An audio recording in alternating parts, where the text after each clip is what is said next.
Hello, everybody. Welcome to International Podcast Day 2019. I am Dave Lee, co-founder of International Podcast Day, and I am joined this hour by Adam Jaffrey from Australia. Adam, how you doing tonight, buddy? I'm doing great. How are you? Hey, I'm doing really good. Thank you. I'm glad to have met you online, and we had a few little connections here. It was great to be able to get you on here. You're going to be sharing about the biggest reason most podcasts fail. And so, as we talked about a little pre-show, ready to drop some knowledge bombs here and definitely help out podcasters in the podcasting space. So, before I hand it over to you, I do want to just mention our sponsors for this International Podcast Day event. So, our platinum sponsor, Blueberry, they're back with us again this year. They are a full-service podcasting company providing podcast hosting, statistics, and advertising opportunities. You can find much more about them at blueberry.com. Our gold sponsor is repurpose.io. It automatically converts your audio podcast into engaging videos and automatically uploads them to YouTube, Facebook, and other social media outlets. You can try it for free by heading over to repurpose.io/IPD. And of course, Libsyn, they are our gold sponsor. They're a podcast hosting, distribution, and monetization solution for the audio and video podcasters out there worldwide. Reach your audience everywhere and on the most popular audience destinations like Spotify, Pandora. Find more over at libsyn.com. Of course, our streaming partner, we can't be more happier with this, is StreamYard. You can find more over at StreamYard.com. Thank you guys for hooking us up this year with the stream. And of course, our celebration supporters, Second Line Themes, Geek Rising Podcast Network, Synth, Outlier HQ, and Focusrite. So for some more details, you can head over to internationalpodcastday.com/sponsors. There are some cool free stuff that you can get this year from our sponsors, and of course, some discounted services along the way. Well, Adam, I don't want to take up any more of your time. I am very excited to have you here representing yourself, Wavelengths, and also Australia. So I'm going to hand over the reins to you, and I'm looking forward to the biggest reason most podcasts fail. Thank you, Dave, and hello, International Podcast Day. I'm excited to join late in the evening. It's usually when most podcasting happens. I remember many years ago when I started podcasting, and many of my fondest memories of producing a show were working long into the wee hours of the night when I was connecting with a guest, with somebody who is perhaps in a different time zone, or editing a show into the long hours of the evening. Of course, it is. I'm dialing in from Australia, so it's daytime here for me now. But I want to take a moment out of this wonderful evening and this session of International Podcast Day to talk about the biggest reason most podcasts fail. I'm going to take some questions as we go through this as well. So if you are in the live chat, please drop them in, and we can answer them as we go.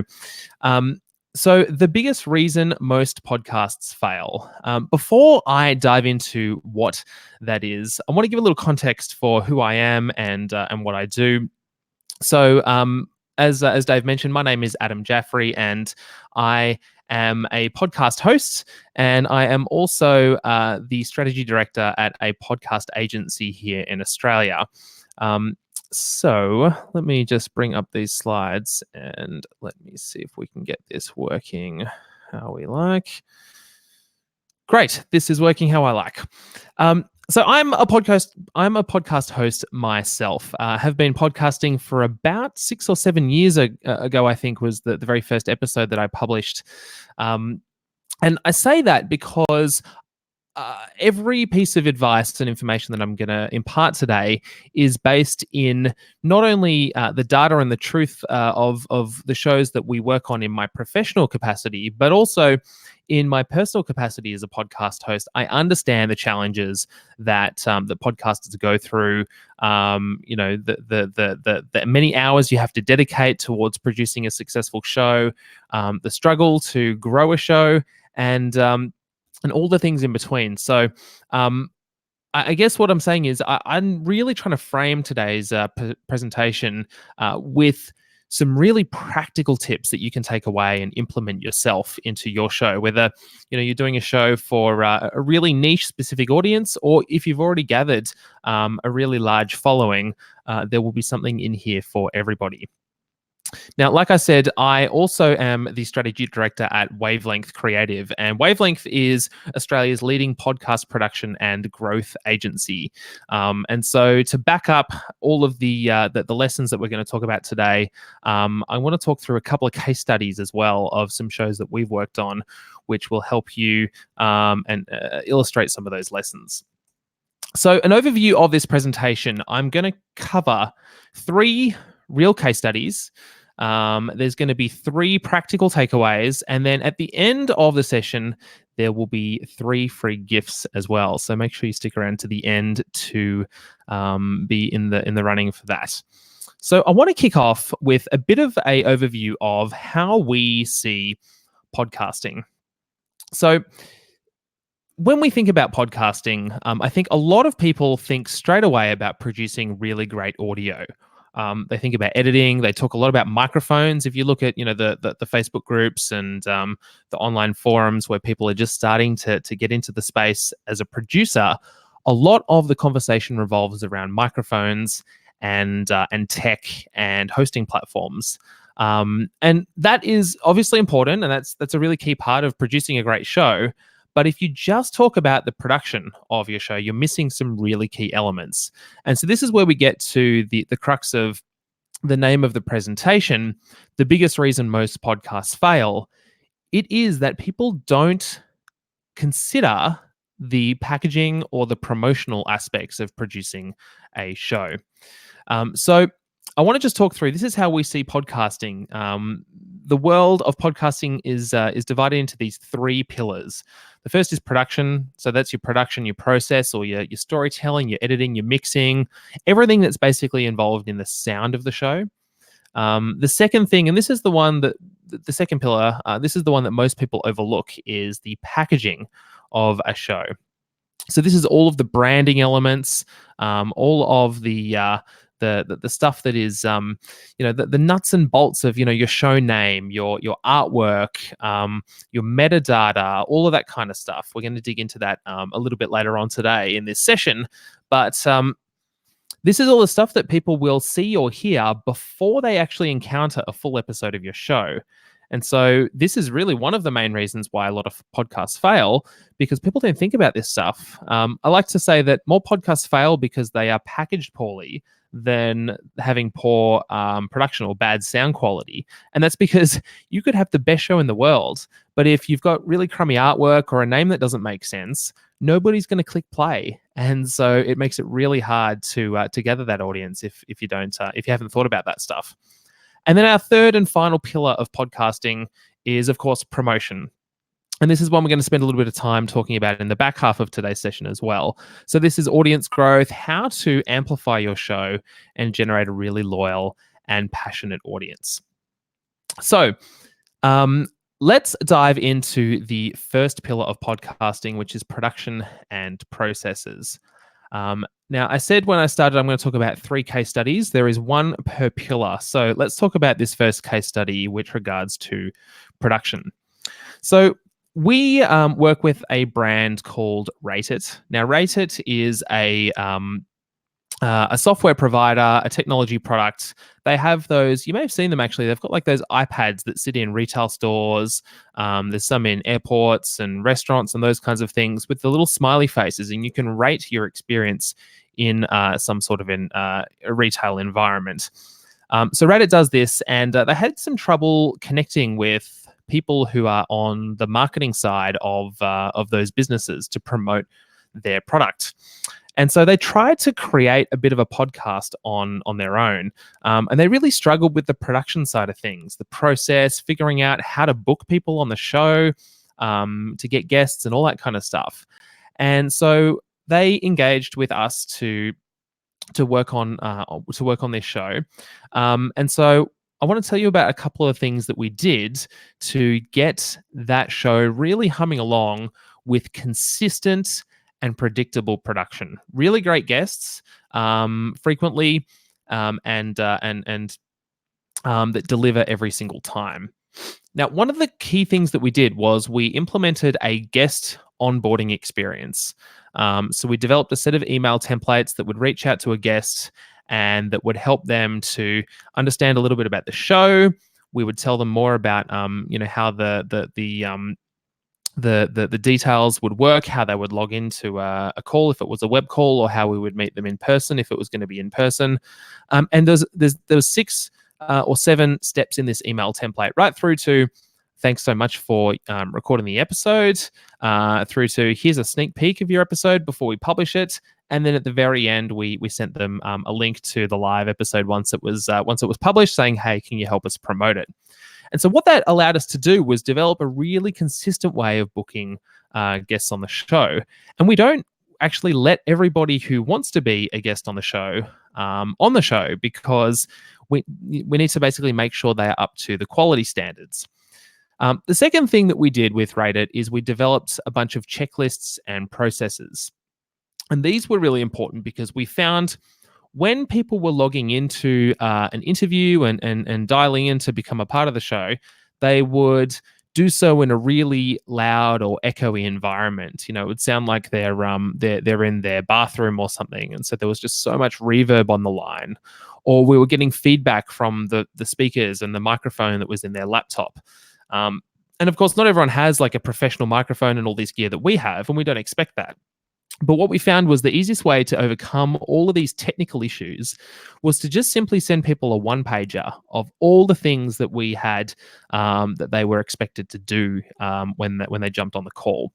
So that included things like turning off your phone, making sure you have headphones plugged into the laptop, even just those headphones that come with an iPhone or an Android that have the little microphone on the cable. I think Dave had one on when he was speaking before. Those are great for being a podcast guest. Apple and Android, Samsung, etc., have done a really good job of creating great audio in such a small form factor. So we developed this checklist with, about 5 or 6 things that they needed to do before coming on the call, and it just avoided all of the issues that we were having beforehand when they were trying to dial in and have all these tech issues. And then the final thing that we did was we put a really robust production backend, like a post-production flow, onto the show. And so if you go and listen to the show, I'll bring up some details about it in a second. You'll notice that we actually have this internal mantra. Well, there's 2 of them. One is that we really want the show to have a number of practical takeaways. And so we're always asking questions of the guests that really try to elicit, those storytelling moments where they tell us about stuff that has gone wrong and what they learned from it. But the second thing is we really edit and cut the show quite heavily, not to remove every single and ah. In fact, sometimes we leave a lot of pauses and breath sounds, or if somebody takes a really long moment to think of an answer, sometimes that's actually good because it gives some insight into the moment they're thinking about this answer, and it provides some authenticity. But when somebody's mumbling and bumbling around, or if they kind of go off topic a little bit, or sometimes a question and an answer that happens is a repeat of something that you've already spoken about, or sometimes it just goes nowhere and it's a really boring 3 minutes of the show, we just cut it out. And so we have this internal mantra which we call which we call I've mucked it up. It's called all killer, no filler. All killer, no filler. And we get this question a lot, what should the average length of a podcast be? How long should an episode be? And the answer really is as long as it needs to be and not a minute longer. So edit, and pull out all of the boring bits. So these are the things that we did with Rate It in terms of production and process. And the show really, really did well. So Michael, who's the CEO at Rate It, a couple of months after we launched, said, we've been blown away. Fans around the world love sharing the podcast with their team. We've had listeners from, we're based in Australia here. We've had listeners from all around the US, the UK, all around Europe. The head of CX at Madison Square Gardens listens to the show. Southwest Airlines, Bain & Company. There's been some really, really well-known people that listen to this show. And it's really all because, well, in a major part, we set up a really robust process to be able to capture exceptional content. The show's had a number of 5-star reviews, well above average for how big the show is. And on average, it's a 5-star rating. I don't think we have anything less than 5 stars. There are no 4, 3, 2, or 1 stars. So that's really phenomenal. Customer Experience Leaders, which is the name of the show, is the #1 podcast on our topic about customer experience. And the show was a finalist in the 2018 and 19 Australian Podcast Awards. If you want to find out some more information about the show, like I said, it's called Customer Experience Leaders. You can find it on Apple, Google, Spotify, or wherever you get your podcasts. So that's our first case study. And I want to tease apart a few lessons from that case study. So the first thing I want to talk about is, what should our show be about? And this is a question that gets asked a lot when we start the process of developing a new show. What should our show be about? What topic should it be about? And it's a hard question to ask. I mean, there's 1, 2, 3, 4, 5, 6 words in this sentence, and it's a really difficult 6-word sentence in some cases. The key word in it, though, is the word show. We're making a show. It's not a piece of marketing. It's not a piece of branding. We need to create something that is truly compelling for an audience to listen to. And so, actually, you heard at the top, my business is called Wavelength. We've got a team of editors and producers and marketing people who help produce amazing podcasts. And we are called Wavelength, not just because, wavelengths, sound has wavelengths and a nice time with podcasting, but we truly like to get ourselves on the same wavelength as listeners of the shows that we work on. And so everything we do is with a listener mindset in our mind. And so when we're developing a show and producing a show, we think about that word show. How is a listener going to perceive this? What value are they going to get from listening to this podcast? So that means we don't just compare ourselves to people in our niche. We don't just compare ourselves to other shows about business. We need to compare our show to This American Life and Serial and Revisionist History and these kinds of shows, because people are trading off their time of listening to our show versus all of these other really wonderful shows, which is why we put so much effort into the post-production of making this show really delightful to listen to, because it has to compete with the best of the best. So that is a really important framework, I guess, to begin with. The second thing, and I guess it follows pretty logically from what I was saying before, is that we really focus on making a remarkable show. And I really like that word, remarkable. I mean, if we pick it apart, the word remarkable is, it's to be remarked on, right? So if you this is the secret to creating a show that generates explosive word of mouth, which Customer Experience Leaders, the show we're talking about here, does. You make a show that's remarkable because people want to remark upon it. And so that, if there's one really key takeaway to remember from the first 1/3 of this presentation, it's really focus on making your show remarkable, and do it by investing in repeatable processes. So invest in improving the quality of your show. I've got here, focus on storytelling. So when you're speaking to a guest, and I'm assuming here that most podcasts are either interview shows or narrative shows, and so there's some sort of an interview format which has been part of the production process. Really focus on asking that guest when or how or why questions.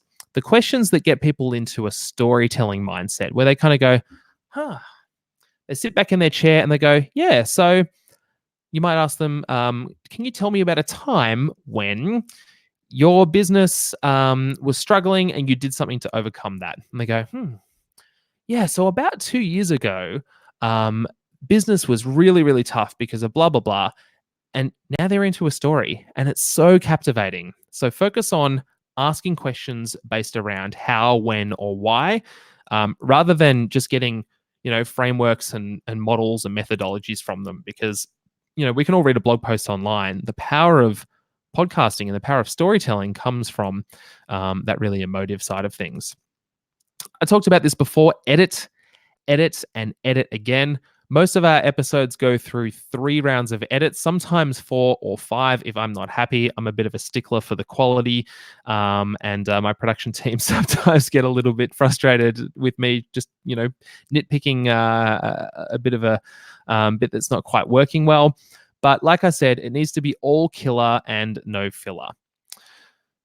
So, next up is have a consistent process for content creation. And I talked about this in the example, having some email templates for booking a guest. Like I said, we had 7 steps, which basically a guest will go through each of those before they are booked on the show and going through that production process. That means that we don't need to reinvent the wheel every single time, but it means that also they are going to do everything that we need them to do at the exact moment we need them to do it. We have recording checklists, like I spoke about. We send one to the guests before they jump on an interview, which gives them, the 6 or so things they need to do before they hit record. We actually also have one on our end as well, so we don't forget to press record or turn our phones off or any of the stuff we need to do. And we're constantly updating and evolving these things as well. If something goes wrong, then we update it for next time, so we add it to the checklist. And then just a quick note here about consistency. The consistency of release day, episode length, and content quality are all really important. So podcasting is a habit-driven medium. We know that. Most listeners, in terms of the latest research from Edison Research, is that people will subscribe to, I think it's 6 podcasts per week is the latest number. And so, people kind of have their favorite set of shows. Now, whether you release once a week or once a fortnight or whatever the cadence is, it's important to maintain that, because if you are taking a week off or you just release your show ad hoc, it's going to be really difficult to build that consistency into people's lives. You want them to listen at the same time every week, when they go to gym on a Monday or when they're walking the dog or whatever they do. Episode length is important too. I wouldn't be releasing 30-minute episodes every week and then all of a sudden you come out with a 5-minute episode and then a 2-hour episode, and it's just a bit confusing. So there's a bit of a margin, right? So if you release a half-hour episode, then you could do a 20 minutes and a 40 minutes, but I wouldn't be going much beyond those margins. And then content quality. If you put a lot of effort into post-production, then stick with doing that every episode and don't skimp on it, because once you start to drop the ball, then people will notice. I guess the other benefit of having a really reproducible process to your quality production is that it also helps you avoid pod fading. And so we know that, it is difficult to produce an ongoing show and that consistency. And so having steps that are easy to follow, that work, and that really take a burden off you having to think about what to do as a producer makes a really big difference to whether you're going to continue to produce this show week after week, month after month. And we know that podcasting is a long form channel. It takes many, many months to find and develop your voice. So make sure that you keep doing that. So I'm just going to have a quick look in the chat online and see if there's any questions as we finish up this segment before we jump into packaging. So if you've got a question, drop it in the comments there. I can see Steph is leaving a few comments. All killer, no filler. She likes the line, and also making sure when you creating your content, even leave some pauses in there for thoughts, like we talked about editing. That's really important. There's a question which is, what was the last podcast episode that excited me, either with my content or production or promo genius? What was the last podcast episode that excited me? So there's a show that we're working on at the moment. It's going to be the 3rd case study, which is got an interview booked in a couple of weeks with Elle Macpherson. So it's a show for cosmetics and clean living. And so Elle Macpherson is going to be on the show, obviously major celebrity status. So that's one that's exciting me right now. But Steph, I don't know if I can really choose favorites. We produce so many shows right now that it's like trying to choose a favorite child or a favorite friend. I don't think I can choose any one over the other. So I'll give you the answer. The Elle Macpherson episode, which will be coming out in a month or so, is the one that's exciting me right now. All right, I'm going to jump back to our presentation. So part 2, which is podcast packaging and branding. This is the second pillar of podcasting. So I'm going to tell you a really quick story again, as a bit of a case study to frame this, and then I will unpack the pillar in a little bit more detail. So the University of Melbourne is obviously a tertiary education here in Melbourne, Australia. They are one of Australia's oldest and most prestigious education bodies, and they had produced a podcast internally which just wasn't doing very well. It was only getting a couple of hundred downloads an episode, and for a brand the size of the University of Melbourne, they should really be doing a lot better numbers than that. And so they came to us and said, "Hey, we've got this show. Can you help us to promote it? Can you help us to fix it?" So we said to them, "Sure, but we need to do a little bit of what we call a podcast renovation first." And so what we did is, there was a couple of major problems. The first was that there was no. The name of the show was a bit bland, and the artwork was actually that university crest that you see there in the slide, the University of Melbourne. And so the problem there was that people thought that this was a lecture series rather than a show, an ongoing piece of content. The second issue was that they had inconsistent hosts among the episodes. So there was a couple of episodes hosted by one person, and then another person hosted the next few, another person hosted the next few. And so as a listener, I'm getting really confused when I, dive in and out of episodes, that there's just a new voice that I've never heard before. And it's really difficult to build a relationship with that host when it's kind of chopping and changing all the time. And the third problem that they had was there was no consistent or easy way to find and subscribe and listen to the show. And so what we did there is we developed a really clear user journey to overcome people coming from multiple different channels to go and find that show in one single place.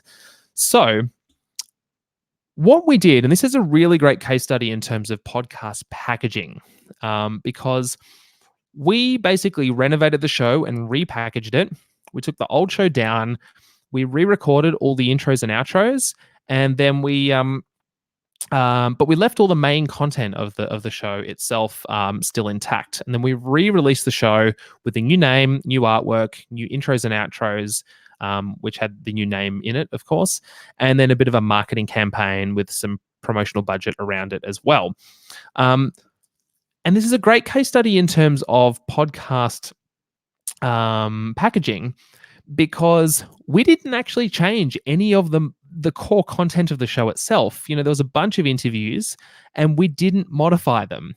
They stayed completely intact. And so it was a great example of the show was basically the same as it was before, but we just had a new box, a new bow around it, and a bit of flashing lights and streamers pointing to it, and it was an amazing outcome. This show, which was previously called The Brave New World of Work, very long, very dry, and a bit confusing, to be honest, we renamed it to be called Expert Hack. 2 words, really punchy, quite youthful and interesting. And it's a show about how technology is changing and the workforce is changing with it. So this show was called Expert Hack. We renamed it. We got a consistent host to introduce each episode, and we put some new artwork around it, which was bright, had some, it was yellow, had some bright colors, and very, very engaging. And the show was absolutely overhauled in terms of the listenership. It grew 57 times its initial audience. And that was actually a couple of months ago when we measured it last. It's still continuing to grow. So 57. I mean, a lot of shows would be really pumped if they got like a 10% increase or a 20% increase. But to grow by 57 times was crazy. And so the show has got multiple thousands of downloads per episode now. Katrina, who's the senior marketing manager at the University of Melbourne, said, "We are so grateful of the work you've done. We look forward to working with you again." They want to do a season 2 of Expert Hack now. Like I said, the show grew 57 times its initial audience. It's now in the top 10% of podcasts globally, and it was featured on a range of local and international press publications. So made a big difference. And if you want to find out some more information about that show, you can head to, or you can find Expert Hack on Apple Podcasts, Google Podcasts, or wherever you listen, Spotify, etc. So a couple of key lessons from this case study. The first is that your podcast packaging is your listener's first impression. And so on the right-hand side of this slide, you'll see there's six podcast cover artwork tiles. These are tiles of real shows on Apple Podcasts that I searched for not too long ago for the key phrase customer experience. So a bit of a throwback to the last case study number 1. Now, if you were a listener of podcasts and looking for shows about customer experience, which of those 6 would you click on? I think I would be clicking on the middle top, customer experience leaders. A few reasons. It is obviously a lot more colorful and a lot more engaging, but it just looks a lot more professional as well. So people will make an impression about the production quality of your show based just on the artwork. I'll ask you a question this way. Which of these 6 shows do you think has better sound quality? Probably customer experience leaders. Which of these 6 shows do you think has better editing? Probably customer experience leaders. Which of these 6 shows is going to respect my time as a listener and provide me with key practical takeaways? Probably customer experience leaders. And so you can see that just having a good name and really compelling artwork can make a big difference to all these other peripheral things that the audience is thinking about. So when we talk about podcast packaging, there's a number of things. The first is, obviously your cover artwork, which I've really labored the point on here, is probably the most important asset that your show has. And I would argue that you should probably be getting a professional designer to, if you're looking to build an audience, a substantial audience for your show, I would argue that everybody should engage with a professional designer to get their podcast artwork designed, rather than somebody on Fiverr or doing it yourself in Microsoft Word or Paint or whatever people use these days. To really make an impact, it's important to get this done by a professional.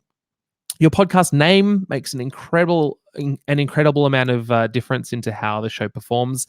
I mean, think about it this way. If you are telling a friend of yours about a new show that you just heard and you say, "Hey, I just listened to this great new show. It's called Expert Hack. It's easy to remember. It's easy to go and look up." I mean, the problem with our second case study, the University of Melbourne's first name for their show, The Brave New World of Work, it's really hard to remember. It's quite long. And a lot of those terms, new, work, brave, new, they would soft match in Apple Podcasts and Spotify and all the other listening destinations against a range of other competitive shows. Whereas the words expert hack, those 2 words used in tandem together, had not been used anywhere else within the podcast landscape. And so we basically had a monopoly over that phrase. I think sometimes people also get a little bit too clever with the name of their show. It's really easy to name your show after kind of an in-joke or a personal joke that you and your co-host or someone that may have. And so I'm of the big opinion that you should name your podcast after, basically tell people what it does on the box. Make it really clear what this podcast is going to be about and give the listener a really clear impression of how it's going to add value to their lives. A few other metadata fields that you may or may not have considered also make a difference to your show. Your author tag. So a lot of shows out there have the same author tag as show name. wasted space. It's another opportunity for you to get some brand awareness for your name or for your organization's name. And the author tag is one of the very few fields that Apple Podcasts actually searches when you do a search on Apple Podcasts.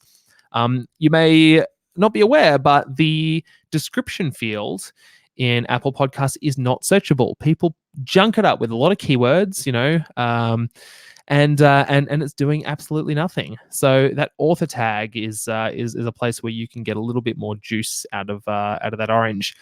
There's a range of other sources of metadata. We talked about the description. The team at Apple, when I met with them a couple of months ago at Podcast Movement in Orlando, Florida, they held a session and they were talking a lot about making that really clear. Don't repeat the show name in the in the show description, because it's literally going to be shown right underneath where the show name is. They talked a lot about making the copy in there really clear about what the value is of somebody listening to your show. A few other things: your show intro, your scripting, introducing yourself, and then the last one, which I don't want to fly by, are episode titles. So a couple of things on episode titles. Episode titles make a huge difference about which episodes people are going to start their listening journey with, or whether they actually listen at all. We produce a lot of shows for a lot of different organizations. And the key lessons we've learned are that episode titles that have questions in them perform a lot better than those who do not. So basically what you're doing is opening a loop in the listener's brain. It's a very, I guess, a clickbaity way of titling an article or an episode, and you might notice that my speech title, "The Biggest Reason Podcasts Fail," is very clickbaity as well. Perhaps I should have made it a question. Did you know the 3 reasons your podcasts might fail? May have been a better way to title that. So using a bit of my own my own lessons here.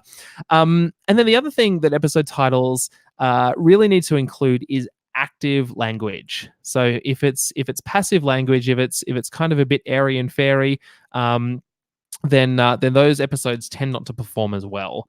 So active language is important. I tend to recommend people don't put their guest name in the first few words of an episode title, because unless they are a mega celebrity like a Richard Branson or a Gary Vaynerchuk or whoever the experts are in your niche, then people won't know who they are. You're better off talking about the topic that they're going to talk about, and then put their name further towards the end of that episode title. And also remove your episode numbers from your episode show notes. Now, as of a couple of months ago, pretty much every popular podcast app, including Apple, Google, Spotify, Overcast, Pocket Casts, and a range of others, are now showing episode numbers in their meta description separately. So you don't need to start your thing with 045 semicolon and then your episode title. Pull that out and put it in the special meta field, which is designated for that.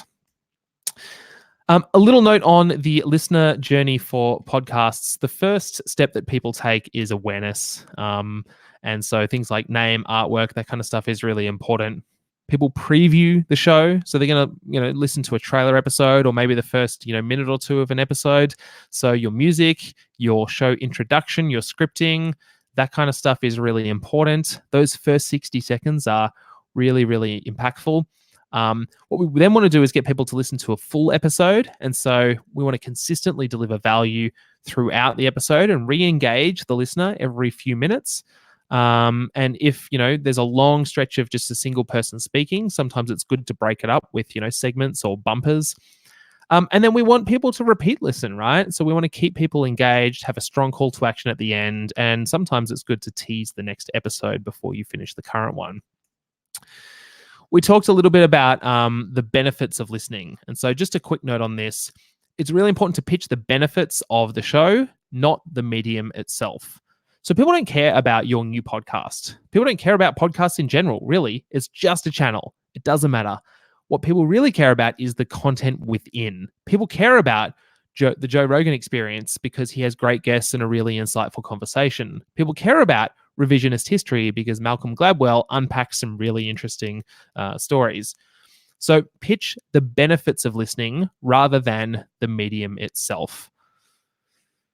So that is our second pillar of podcasting, which was packaging. I'm just going to have a quick look into the chat right now and see if there are any questions.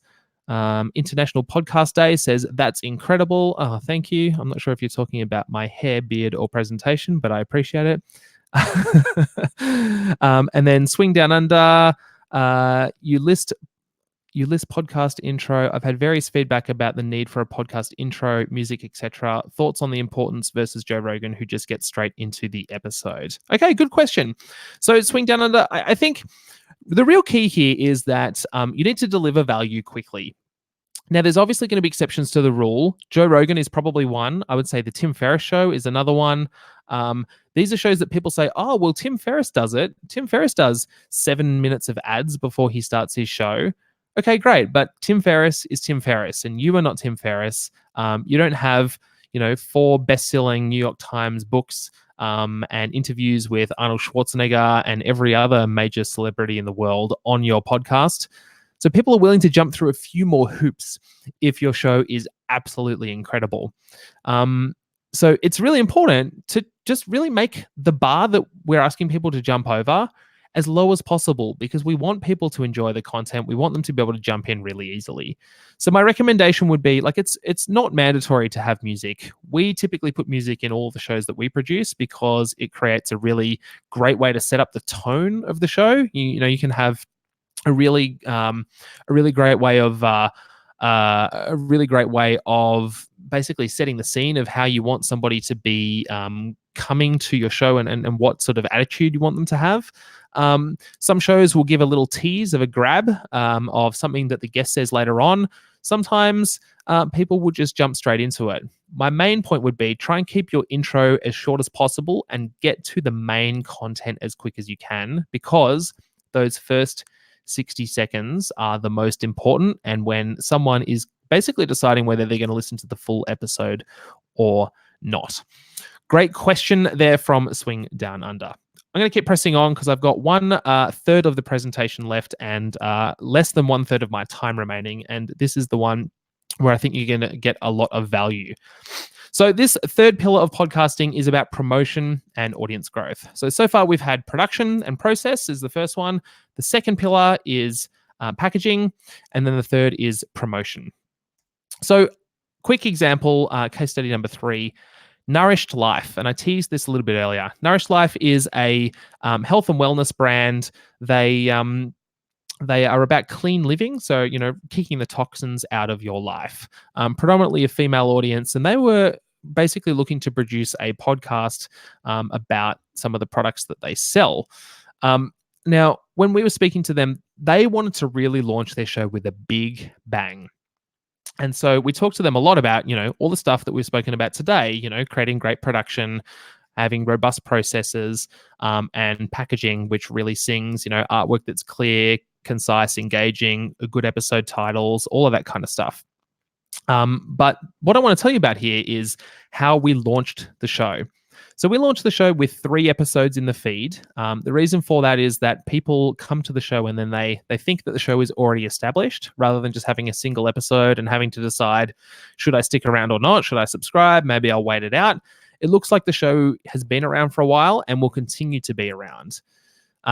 We worked with the team at Apple, Spotify, and Stitcher to basically tell them a couple of weeks before the show went out that we're launching this new exciting show.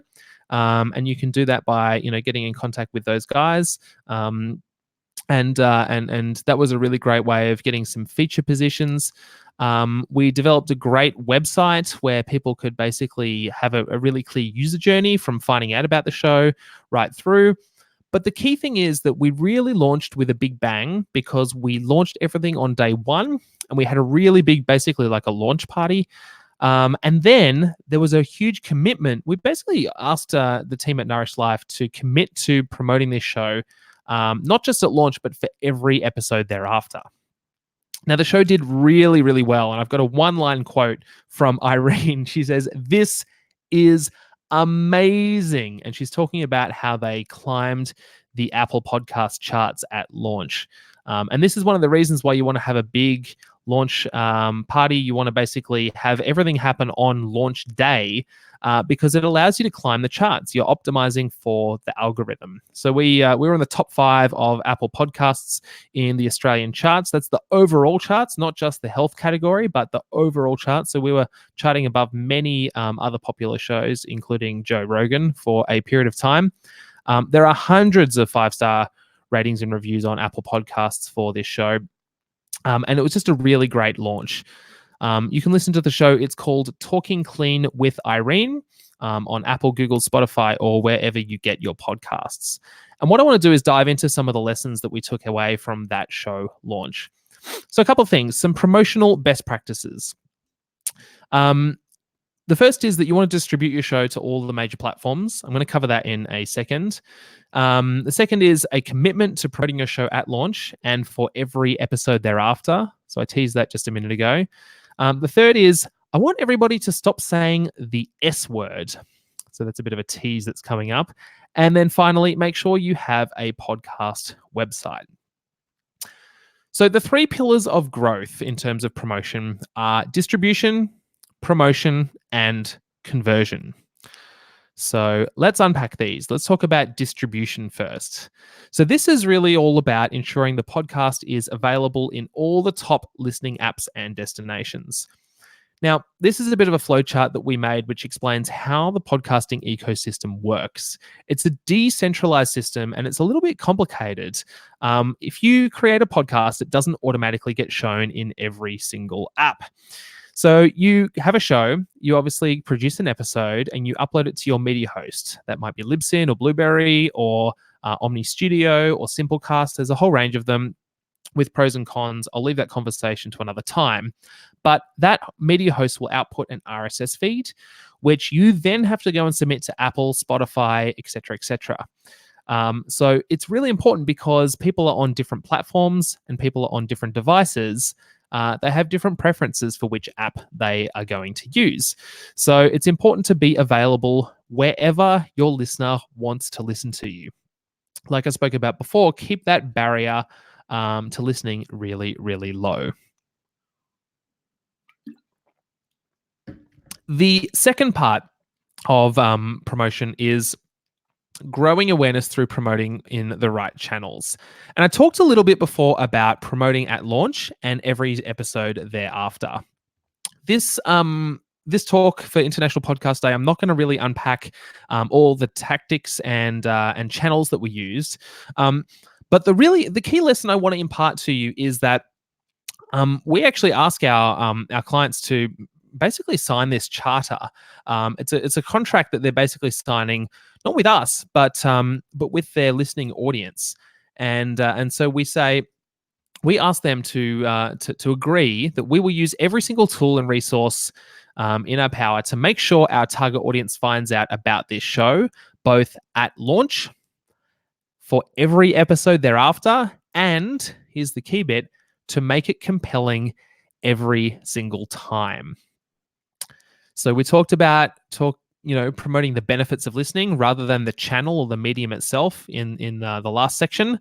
That comes through again here. So that audience development charter is super duper important. I talked a little bit about saying the S word, or that we need to stop saying the S word. The S word is the word subscribe. So Edison Research did release some data last year about the word subscribe as part of their podcast annual report at Podcast Movement. And Tom Webster was saying that 5 in 10 people say that, they think subscribing to a podcast costs money. And so this is another barrier that we're making people, another hoop we're asking people to jump through for them to get involved and listen to our show. So the word subscribe infers some commitment or implies a cost that is not actually there. So instead of saying the S word, what should we say? We should say listen. Listen free. Listen free to my show on Apple Podcasts. Listen free to my show on Stitcher. Listen free at myshow.com. So let's stop saying the word subscribe. The other issue is that podcast listeners don't necessarily know how to listen to a podcast. So this is, if we're talking about the general public who are not necessarily a loyal podcast listener, the research shows that 8 out of 10 of those people think that they don't have a podcast app on their phone. Half of them think it costs money, and half think they are not sure how to listen to a podcast. Now, we know that we can grow podcasting via talking to existing podcast listeners, but if this channel truly wants to become mainstream, and if you want to build a really loyal and passionate following, it's important to get people who are outside that bubble. So we need to overcome these issues. And one of the big problems is that the podcast user journey is really complex. It's complicated to listen and subscribe. There are many different apps, different platforms, different behaviors on iOS versus Android. And like I said before, 8 out of 10 people think they don't even have a podcast app on their phone, when every Android and every iPhone user has a default pre-installed app already on their phone. Many of them have 2 or 3 apps because they have Spotify and a few other apps installed. But it is really complex. How do we overcome this? Well, we have developed what we call the podcast bow tie. And what this does is it fixes the podcast user journey. It is a podcast website that allows you to basically make listening effortless. So you may be promoting your show on, your website, an app, through ads on other podcasts, through email newsletter, social, or any other traffic. Where do you drive those people to? Do we send them to Apple or Spotify? Or, what if they're an Android listener? They can't listen on Apple. There's a whole bunch of problems. So we solve this by creating a single destination. It's a podcast website, your podcast bow tie. We send them there and we make it really easy to listen with a simple, easy to click play button.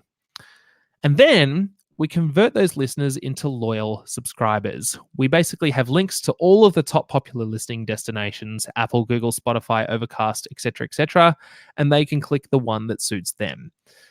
So it really allows people to listen with ease and to follow the show really simply. So that is what we call the podcast bow tie. We have developed a bit of an example of this, a prototype, I suppose, for Expert Hack, the show that I was talking about before. And you'll see here, this is a beautiful podcast website which makes it easy to listen and subscribe. This is a live preview of the website. It has an inbuilt web player so listeners can easily preview the show with a beautiful waveform there. Makes it really easy to listen.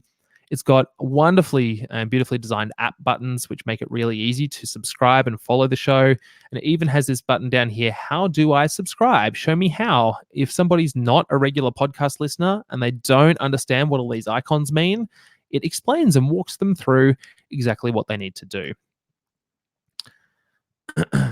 And it has a modern and clean design, which is fully responsive and mobile optimized for desktop, tablet, and mobile.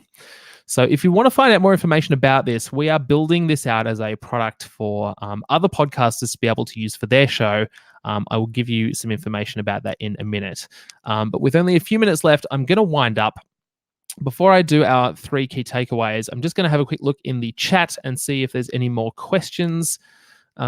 Steph is asking if we have important announcements but don't want to put them at the end of the episode and we want to make a short introduction, should we do them as an announcement break later in the episode? Good question. So what Steph's really asking is, if we want to announce something but we don't want people to tune out in the outro of the show and that announcement get lost, what do we do? I would suggest, again, as you've said very astutely there, Steph, let's not put them in the episode intro unless it's very, very short, because we want to get to the main content quickly. Let's break up the show somewhere. Put a little bumper, a little segment, some music that fades in and out, and then you can do your announcement, 20 minutes into your episode or 10 minutes into your episode. And if you really want to get fancy with it, you can use what we call dynamic ad insertion, which allows you to basically put that little ad add into the show and then pull it out at a later time if you want to swap out what that call to action is another time. If you want some more information about that, you can email me. I will pop I'll pop a link to that shortly. So just to finish up, we had three stories, 3 case studies, and 3 key takeaways. I'm just going to recap them now. The first is to have a process for producing exceptional content. That's our first pillar of podcasting, which is production and process. The second key takeaway is ensure that your show has a clear, value obvious packaging. So podcast packaging that really communicates the value of listening. And then thirdly, commit to promoting your show both at launch and for every single episode thereafter. And there are a number of ways to do that. Let's stop using the S word. And it's really important to have a podcast website, a podcast bow tie to overcome the friction involved in people listening in different platforms. Now, I teased at the start that there was going to be a free gift, 3 of them, in fact. So one last thing that I just want to impart before I finish up is we're currently building out that podcast bow tie platform for use by all podcasters.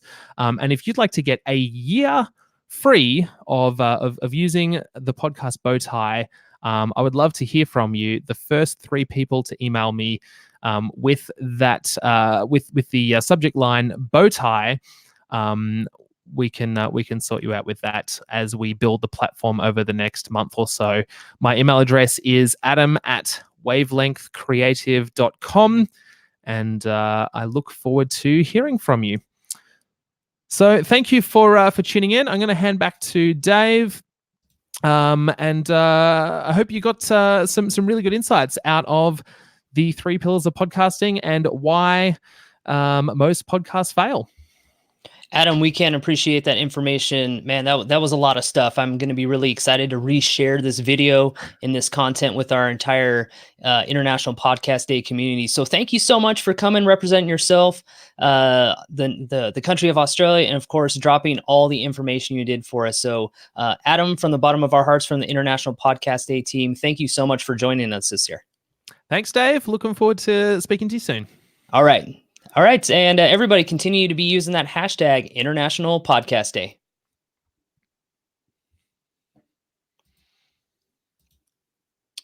Excellent.